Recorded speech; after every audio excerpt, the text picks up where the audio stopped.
Hello all, my name is Scott Bergman. I'm a fellow student at Bellevue University. I am doing my final on leadership development plans, and I chose to do a video.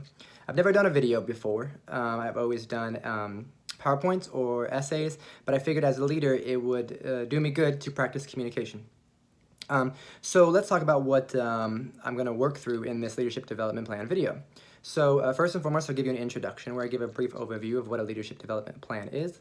I'll talk about feedback instruments, what assessment that I use to assess my leadership abilities and help me understand my strengths and weaknesses, ultimately to develop my leadership development plan. Then we'll talk about goals and objectives. I'll give you an understanding of the difference between goals and objectives and how they relate to your leadership development. Then we'll talk about an action plan, what steps you need to take to get closer to your objectives, that get closer to goals, and ultimately develop yourself as a leader. Timeline.